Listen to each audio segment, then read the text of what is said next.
وما تفعلوا من خیر یعلمہ اللہ، جو کچھ تم بھلائی کرو گے اللہ اسے خوب جانتا ہے۔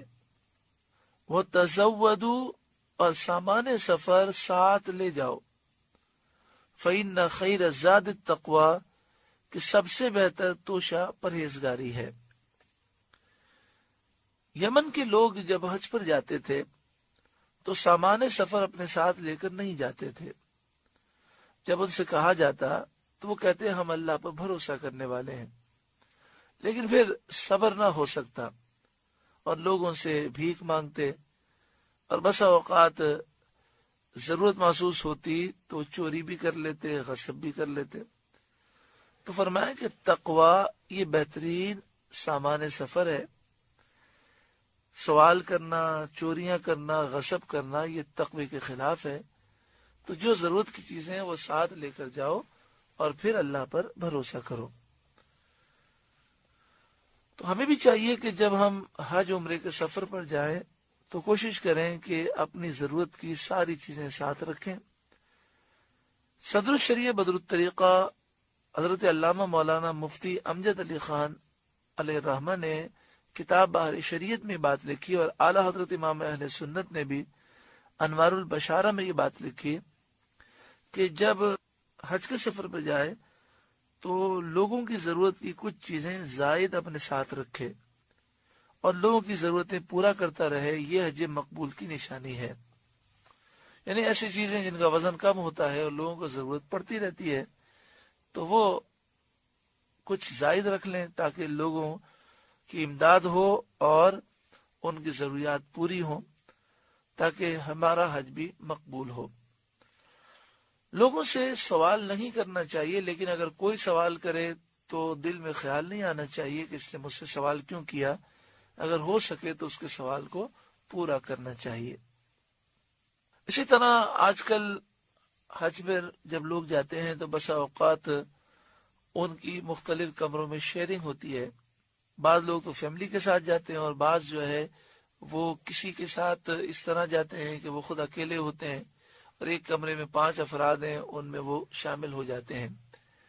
تو اس میں اس طرح لوگوں کی خدمت ہو سکتی ہے کہ محسوس ہوتا ہے کہ کمرے میں جو افراد ہیں ان کی جو ضروری چیزیں ہیں وہ انسان یا تو لے کر جائے یا وہیں سے خرید لے اور کمرے میں رکھ لے، پھر لوگ اسے استعمال کریں، جیسے کنگا ہے، تیل ہے، اسی طرح پانی ہے، اس طرح کی چیزیں کمرے میں رکھ لے اور لوگ استعمال کریں۔ تو اعلیٰ حضرت امام اہل سنت اور صدر الشریعہ کے حکم کے مطابق لوگوں کی اس طرح کی خدمت کرنے سے انشاءاللہ حج مقبول ہوگا۔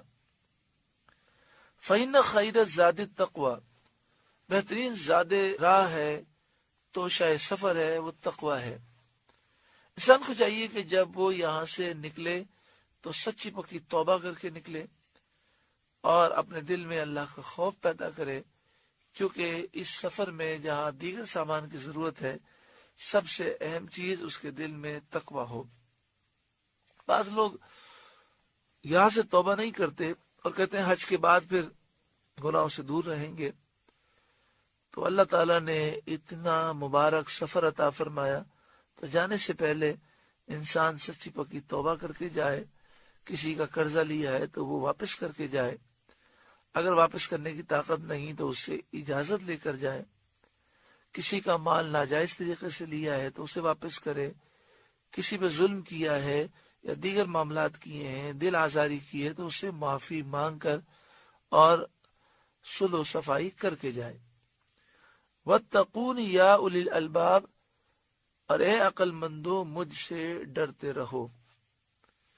لَيْسَ عَلَيْكُمْ جُنَاحٌ أَن تَبْتَغُوا فَضْلًا مِّن رَبِّكُمْ، تم پر کچھ گناہ نہیں کہ اپنے رب کا فضل تلاش کرو۔ زمانے جاہلیت میں لوگوں کا خیال یہ تھا کہ جو شخص حج کے دوران کوئی بزنس کر لے، کوئی چیز بیچ دے تو اس کا حج نہیں ہوتا۔ تو یہاں فرمایا گیا کہ تم پر کچھ گناہ نہیں کہ اپنے رب کا فضل تلاش کرو، یعنی حج کے ارکان جو ہیں وہ صحیح طور پر ادا کیے جائیں اور ساتھ میں کوئی کاروبار کر لیا جائے تو کوئی حرج نہیں ہے۔ دو چیزیں ہوتی ہیں، ایک شخص حج کے لیے گیا اور ضمناً کاروبار کر لیا، اور ایک شخص گیا ہی کاروبار کے لیے اور ضمناً حج کر لیا۔ تو یوں نہیں ہونا چاہیے، بلکہ نیت ہو حج کی اور مقصد حج کرنا ہی ہو، مگر ضرورتاً کوئی چیز خرید لے یا کوئی چیز بیچ دے اور اس سے نفع کما لے تو اس میں کوئی حرج نہیں ہے۔ فَإِذَا أَفَضْتُم مِّنْ عَرَفَاتٍ، تو جب تم عرفات سے پلٹو، اللہ اکبر۔ قرآن مجید فرقان حمید وہ منظر ہمیں یاد دلا رہا ہے کہ جب میدان عرفات میں سورج ڈوب جاتا ہے، پھر حاجی میدان عرفات میں مغرب کی نماز ادا نہیں کرتا، اور پھر وہ وہاں سے مزدلفہ جاتا ہے، اور مزدلفہ پہنچ کر مغرب اور عشاء کے وقت میں ادا کی جاتی ہے۔ اس کا طریقہ کار یہ ہوتا ہے کہ اذان دی جاتی ہے، اقامت کہی جاتی ہے، اور سب سے پہلے مغرب کے 3 فرض پڑھے جاتے ہیں، اور پھر فوراً جیسے ہی سلام پھیرتے ہیں فوراً کھڑے ہو جاتے ہیں اور عشاء کے فرض پڑھتے ہیں، پھر مغرب کی سنتیں، پھر عشاء کی سنتیں، وتر، نوافل وغیرہ پڑھے جاتے ہیں۔ مزدلفہ میں رات کا قیام ہوتا ہے، کنکریاں تلاش کی جاتی ہیں، شیطانوں کو مارنے کے لیے کنکریاں جمع کی جاتی ہیں، اور اس میں افضل یہ ہے کہ کنکریاں کھجور کی گٹھلی کی سائز کی ہوں، اور انہیں لے کر دھو لیا جائے، اور دھونے کے بعد سکھا لیا جائے اور اپنے پاس محفوظ رکھا جائے۔ جسے 12 تک رمی کرنی ہو تو اسے چاہیے کہ وہ 49 کنکریاں جمع کر لے، اور جسے 13 کی بھی رمی کرنی ہو تو اسے چاہیے کہ وہ 70 کنکریاں جمع کر لے۔ کچھ زائد رکھ لیں تو بہت اچھا ہے۔ پھر کچھ آرام کرنا چاہیں تو آرام کر لیں، تہجد کے لیے اٹھ جائیں، ورنہ کم از کم فجر وقت میں ادا کریں۔ وہاں رش ہوتا ہے تو کچھ جلدی اٹھیں اور وضو کر کے فجر کی نماز وقت میں ادا کر کے، وہاں افضل یہ ہوتا ہے کہ فجر کی نماز اول وقت میں ادا کریں، جیسے ہی فجر کا وقت شروع ہو فجر کی نماز پڑھ لی جائے، اور پھر فجر کا جو پورا وقت ہے اس میں اللہ تعالیٰ کا ذکر کیا جائے، دعائیں مانگی جائیں، کہ یہ قبولیت دعا کا اہم وقت ہے۔ اور پھر جب سورج نکلنے کے قریب ہو تو پھر وہاں سے حجاج مزدلفہ سے منی کی طرف روانہ ہوتے ہیں، لیکن اگر کوئی فجر کی نماز پڑھ کر فوراً نکلنا چاہے تو اس کی بھی اجازت ہے۔ یہ چند باتیں عرض کی گئیں جسے سن کر مزدلفہ کی یاد آتی ہے۔ فَإِذَا أَفَضْتُم مِّنْ عَرَفَاتٍ، تو جب تم عرفات سے پلٹو، فَاذْكُرُوا اللَّهَ عِندَ الْمَشْعَرِ الْحَرَامِ، تو اللہ کو یاد کرو مشعر حرام کے پاس۔ مشعر حرام کے پاس ایک مسجد بنی ہے، مسجد مشعر حرام۔